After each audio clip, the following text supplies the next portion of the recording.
Assalamualaikum warahmatullahi wabarakatuh. Kembali lagi di Podtrend, podcast pesantren, di mana kita bisa sharing, caring, tanpa rarungsing, dan pastinya juga bisa inspiring.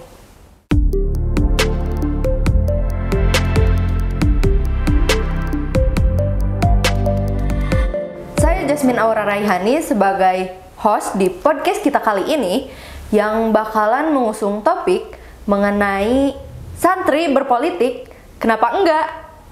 Nah, di perbincangan kita kali ini, kita bakalan membahas tentang peran santri di dunia politik, kemudian kenapa penting santri paham akan politik, dan terakhir tentang strategi bagi santri untuk berpolitik.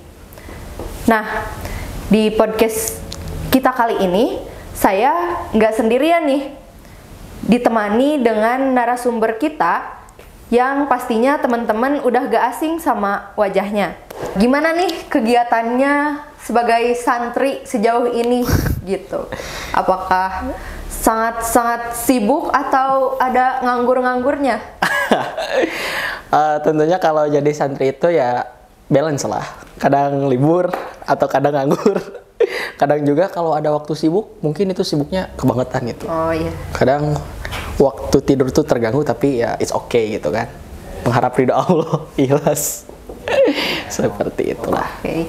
Tapi sudah sepatutnya gitu ya, kita sebagai santri menyayangi diri kita sendiri. Nah, jangan lupa jaga kesehatannya ya. Oke, siap. Tanpa berlama-lama lagi, kita langsung saja ke obrolan kita yang tadi sudah saya sebutkan topiknya. Nah, izin bertanya.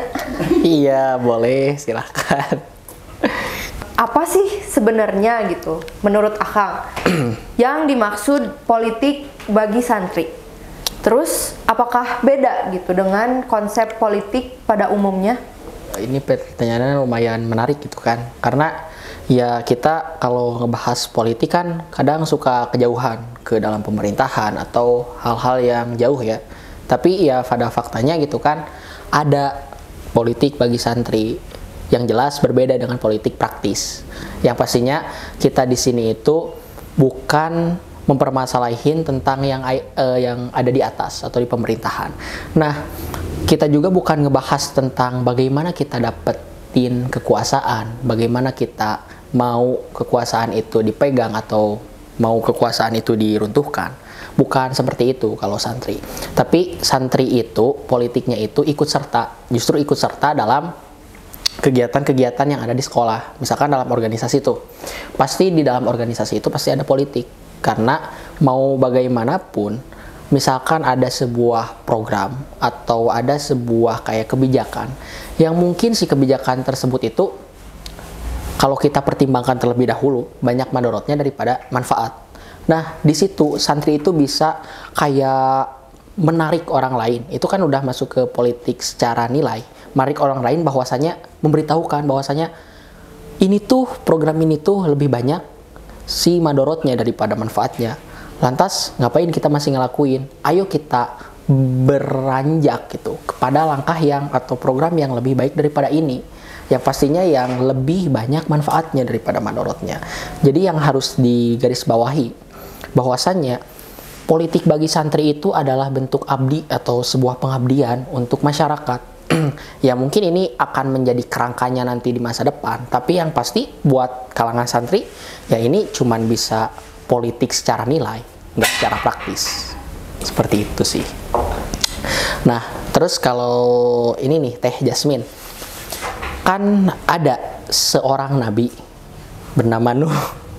Nah, dia itu kan berdakwah selama 950 tahun dan pengikutnya itu 80 orang ya kalau nggak salah, Teh. Nah, kan kalau kita lihat apakah seorang nabi itu zolim? Tidak dong. Nah, seorang nabi itu pasti soleh. Nah, apakah rakyatnya itu zolim? Memang pada Nabi Nuh, rakyatnya itu atau umatnya itu digambarkan zolim. Nah, kita relevansikan dengan kasusnya Ashabul Kahfi, yang dimana mereka itu punya pemimpin yang zolim, tapi rakyat mereka yang beriman.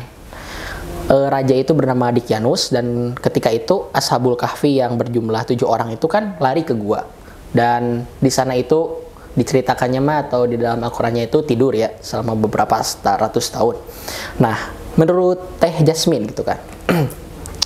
Mending kita ikut kasus yang Nabi Nuh atau mending kita ikut yang kasus Ashabul Kahfi, yang dimana kalau kasus yang Nabi Nuh pemimpinnya soleh tapi rakyatnya zolim, atau yang Ashabul Kahfi mah pemimpinnya yang zolim tapi rakyatnya yang soleh, bagaimana? Oke, sebenarnya kalau menurut saya sendiri gitu ya, dua-duanya juga pastinya punya plus minus, tapi lebih terlihat dua-duanya gak ada yang mending lah. Karena kalau misalkan kita posisinya sebagai pemimpin yang soleh tapi rakyatnya yang zolim, takutnya berat di hisabnya gitu ya Kak. Karena rakyat itu tanggung jawab bagi pemimpinnya, seperti itu. Terus kalau misalkan kita posisinya sebagai rakyat yang pemimpinnya itu zolim, pastinya agak susah gitu ya untuk mungkin menjalankan syariat Islam atau bisa menjalankan kehidupan dengan normal gitu, karena mungkin terhalang oleh pemimpinnya yang zolim, seperti itu. Oke, betul. Memang dalam dua perkara tersebut ada kelebihan dan kekurangannya.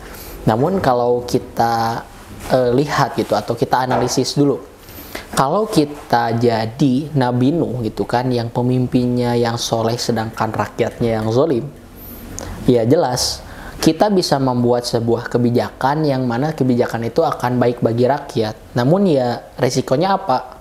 Pasti ada bugat atau pemberontakan, yang mana kalau dalam istilah politik itu namanya kudeta.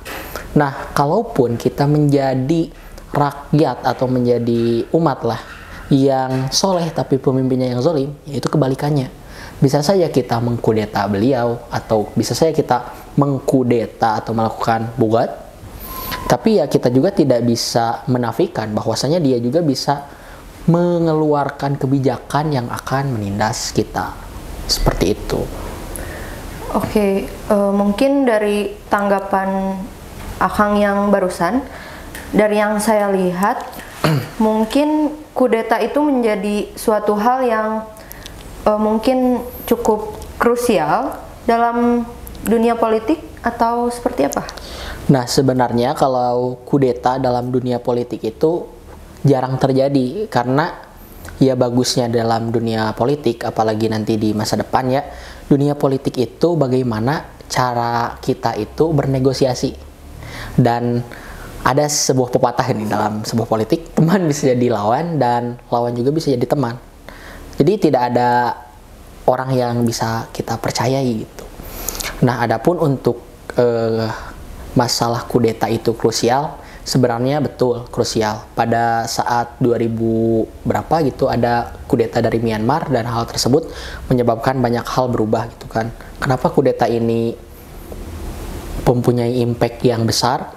Karena dalam kudeta ini kan kita itu harus mengganti pemimpin kita itu dalam satu kali perubahan yang cepat, itu revolusi, yang mana langsung menyeluruh semuanya, dan itu tidak ada proses adaptasi. Nah, itu yang menyebabkan rakyatnya itu bakal kesusahan kalau ada kudeta.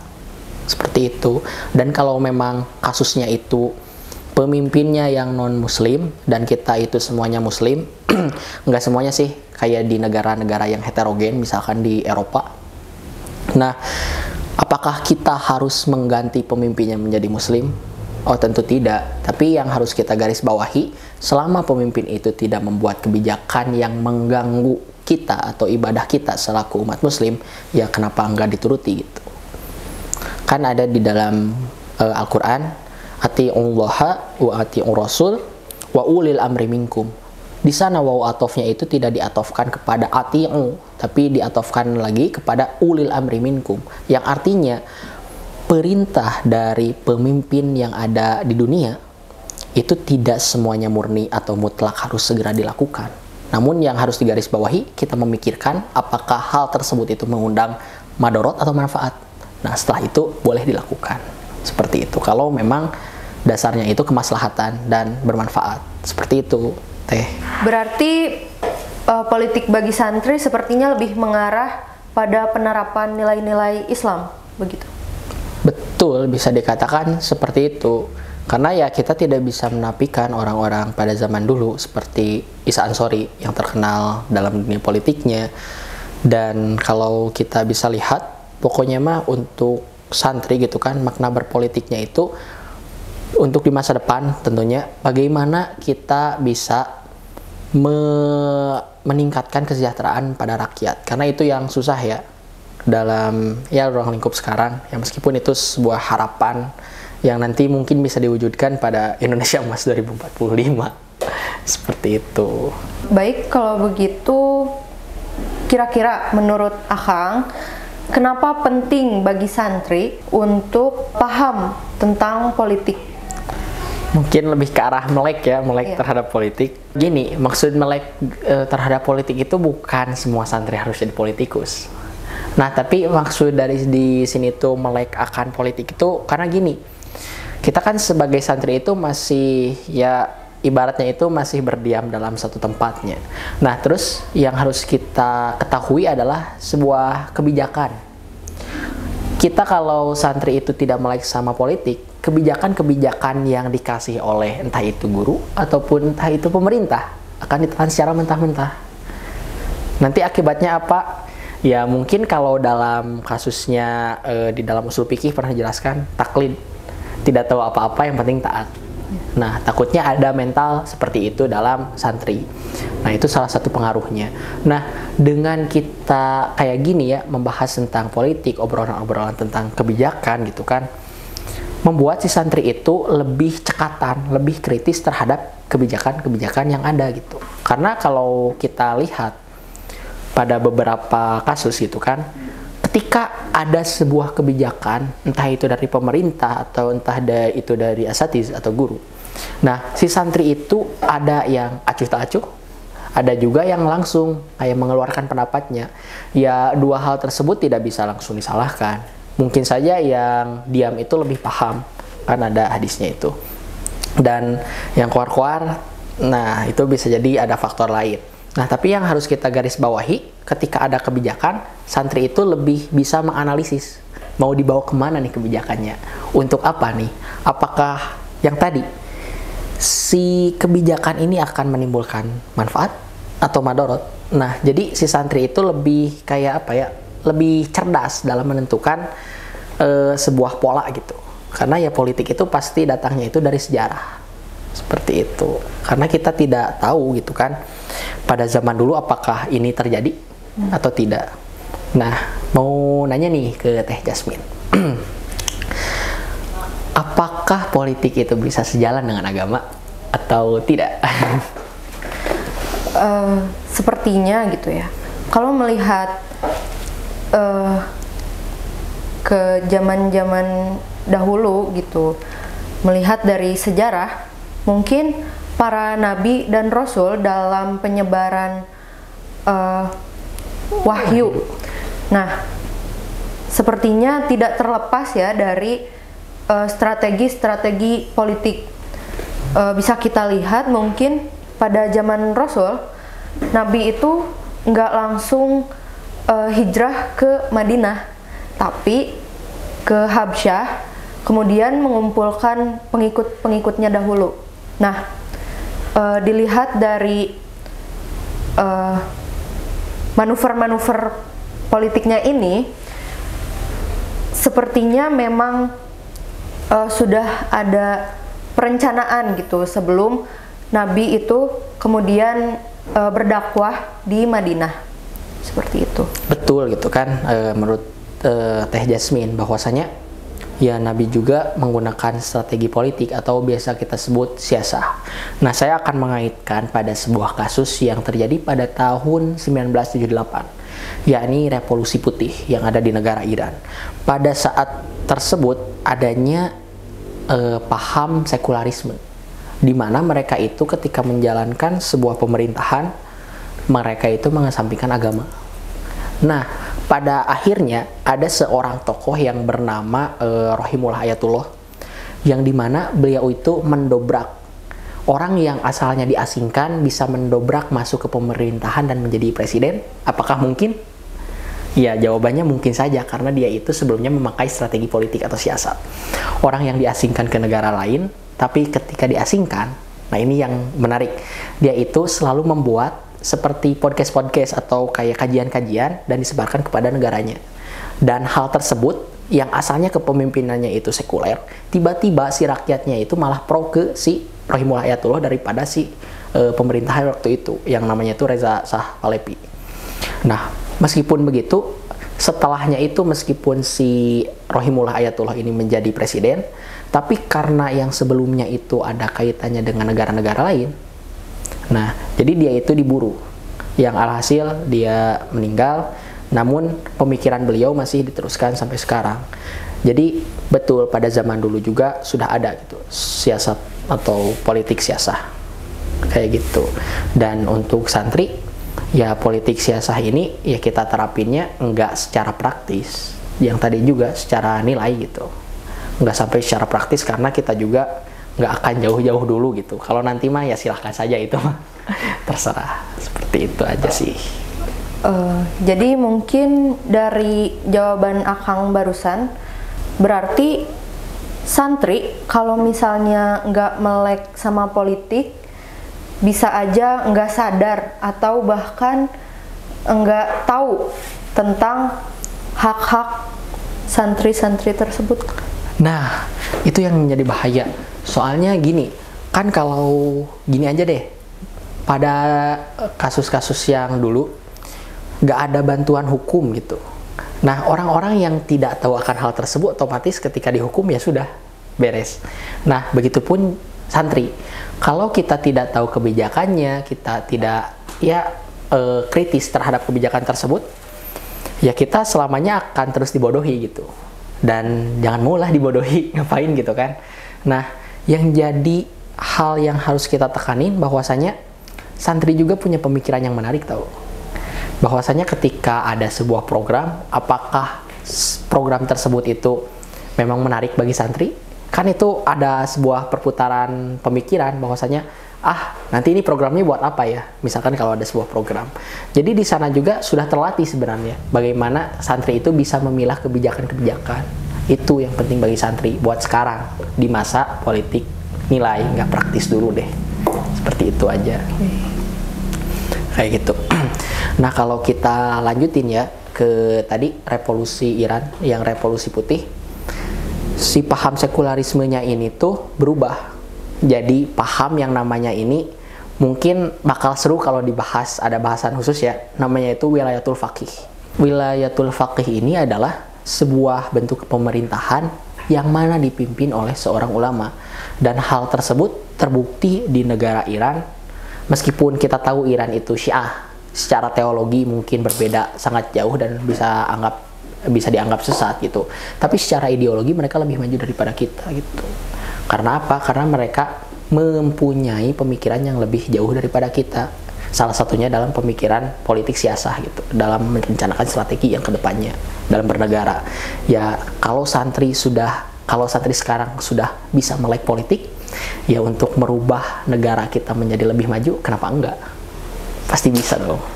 Apalagi kita itu generasi Gen Z ya, yang digadang-gadang akan menjadi bonus demografi itu Indonesia Emas 2045 yang semoga tercapai di masa depan.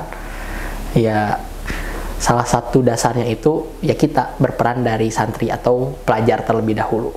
Seperti itu, karena harus ada dasar sebelum menjadi tihang tersebut kan harus dikuatkan dasarnya terlebih dahulu. Kayak gitu. Oke. Kita lanjut ke bagian praktis nih, Kang Ripa.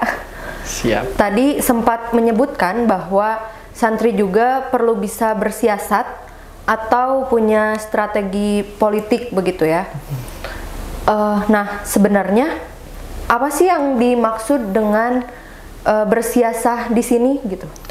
Nah, kalau ini pertanyaannya menarik ya buat santri. Jadi bersiasah di sini itu bagi santri mah bukan kita langsung turut andil ke lapangan, misalkan apa sih itu teh? kayak menyuarakan diri pendukung ini, nggak kayak gitu. Cuman kalau kita kan masih bahasnya itu siasah ya, perencanaan atau strategi. Nah, jadi siasah bagi santri itu ketika kita akan merencanakan ini tuh kita mau ngapain gitu. Itu aja udah menjadi politik siasah sebenarnya. Dan ketika kita bisa menanggapi atau merespon kebijakan-kebijakan yang ada, itu sudah termasuk kita kayak merencanakan, ada kebijakan ini nih, apakah ini bisa dimanfaatkan lebih lanjut atau enggak. Kan ada kayak misalkannya di Taskil RGUG ada dulu sebuah program gitu kan, yang dulunya asalnya tuh tidak diminati banyak orang gitu, atau terbilangnya itu kayak ini mah gak terlalu rame. Ya kita bisa membuat itu tuh menjadi lebih bagus supaya si santrinya juga lebih banyak gitu kan. Itu masih masuk ke strategi atau perencanaan.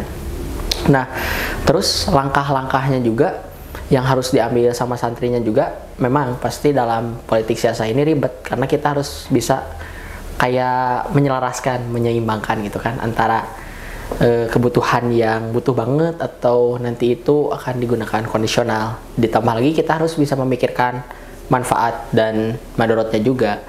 Nah, cuman kalau kita mengaitkan kepada makna politik di sini adalah kita itu kan tidak tahu politik itu seperti apa yang ada di luar sana gitu kan, atau di atas sana. Nah, jadi politik yang ada di sana itu bersifatnya itu dinamis, berpindah-pindah dan berubah-ubah. Jadi kita tidak bisa langsung menjadi analis gitu, atau tidak bisa langsung kayak menjudge, kenapa sih si ini teh seperti ini, atau bisa kita bilang hal tersebut itu rumit gitu. Nggak bisa seorang santri langsung turun terjun ke lapangan kayak gitu sih. Jadi maksud di sini siasah itu masih dalam rangka strategi gitu. Entah itu jadi strategi apa, misalkan pembelajaran, atau strategi dalam kita menentukan apa gitu program selanjutnya, atau langkah-langkah kita untuk menjadi santri yang bisa berkiprah di dalam bidang jamiah atau apa gitu. Bisa aja sih itu. Kayak berarti gitu, bisa dibilang kalau misalkan santri yang bisa bersiasah gitu akan lebih bisa menghadapi dunia luar gitu.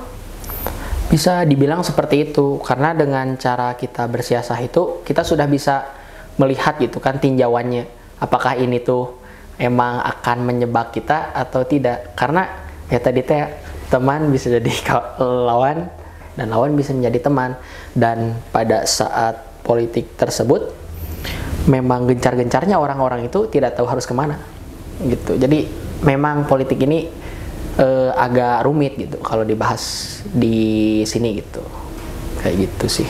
Oke. Kalau gitu kira-kira gimana nih cara biar santri bisa mulai buat belajar politik? Oke, ini pertanyaan bagus sih, menarik gitu kan. Nah, kenapa cara belajar gitu santri? Atau cara mulai belajar. Ya. Nah, cara belajarnya itu bisa di organisasi, karena langsung berkiprah ke banyak orang. Nah, tapi kan ada gitu kan beberapa sekolah, misalkan di sini tuh yang baru nerapin udah 2 tahun kalau nggak salah, KTI-nya itu politik, yang dimana hal tersebut itu lebih membuka gitu jalur santrinya itu, bahwasanya politik itu seperti ini loh. Kamu kalau nggak ikut takutnya nanti bisa dibodoh-bodohi orang, apalagi kan distorsi yang tadi. Nah, jadi si KTI atau karya tulis ilmiahnya itu bertemakan politik, yang dimana ini tuh untuk membukalah kesadaran bahwasanya ya politik ini akan dibutuhkan gitu di masa depan. Ya kita nggak berbicara praktis ataupun nilai, tapi ya anggap aja yang lebih bawah dulu, siasah gitu, strategi. Ini akan kepake lah sampai nanti gitu. Atau ini tuh jadi modal dari sekolah itu biar nanti kita menghadapi zamannya lebih enak gitu, di zaman distorsi ini, kayak gitu. Kalau gitu kan tadi bisa dari mungkin organisasi sekolah, kalau di sini mungkin Taskil gitu ya. RGUG. Terus mungkin nanti di kelas 12 tadi KTI. Nah, kalau misalkan santri-santri yang baru masuk gitu, kan nggak langsung pertama nggak langsung masuk Taskil juga kan? Betul. Nah, terus buat belajar politik dari risetnya KTI juga masih ada waktu lah, ada jeda waktu gitu. Nah, kira-kira untuk mereka-mereka ini bisa mulai dari mana gitu? Soalnya kalau misalkan dari yang dua hal tadi, sepertinya belum bisa. Nah, sebenarnya disitulah peran dari sekolah sama mungkin kalau ada organisasi di bawah sekolah. Karena misalkan kalau ada program-program yang membantu kayak diskusi, kan bisa dikasih tema yang seperti itu, kayak pentingnya hal tersebut gitu. Di zaman kita, apalagi zaman sekarang yang wow gitu, seperti itu. Nah, kenapa sih harus masih dibimbing gitu? Kita juga sebagai santri masih perlu bimbingan atas hal politik, karena ya tadi politik itu kita tidak bisa menentukan bahwasanya itu teh benar atau salah. Abu-abu teh beneran, kita gak bisa kemana-mana gitu kalau udah masuk gitu kan. Nah, teman saya juga pernah ada gitu yang masuk ke dalam dunia tersebut tapi masih di bawahnya gitu, nggak sampai ke atas kayak DPR atau enggak lah, tapi ya dalam ranah. Dan saya tuh juga lumayan kaget gitu kan, kenapa setingkat kita masih pelajar bisa masuk hal tersebut gitu, organisasi itu. Nah, ternyata emang ada forum khususnya gitu. Nah, jadi di sana juga keanggapnya itu bebas sekali gitu, kita mau A, B, C dan apa gitu bebas. Nah, di sini tuh jadi fungsi gitu kan, kalau kita gak ngenalin politiknya itu sekarang, nanti dikenalin sama mereka yang anggapannya itu terlalu bebas atau jauh gitu, lebih sesat. Nah, jadi kenapa enggak gitu? Jadi mending kita dikasih modal sekarang daripada nanti mah takutnya lebih ke arah pahami yang lain gitu. Kayak gitu kan, ada beberapa kasus yang memang dianya teh ikut-ikutan aja, akhirnya kan jadi teroris. Seperti itu. Berarti mungkin kalau forum yang tadi disebutkan, apakah memang ideologinya itu lebih ke liberal atau yang lainnya gitu? Dan mungkin kalau misalkan untuk santri gitu, pastinya kalau misalkan nggak terlalu paham, bisa saja terjerumus kan? Betul. Nah, cara yang baik gitu untuk bisa menghindarkan para santri dari hal-hal yang bisa menjerumuskan itu, pastinya harus diberi pemahaman dong. Betul. Dari sejak mungkin di sekolah sebelum keluar gitu. Nah, apakah pendidikan di sekolah gitu mengenai politik ini, mungkin kalau misalkan kita kemarin-kemarin ada seminar gitu ya.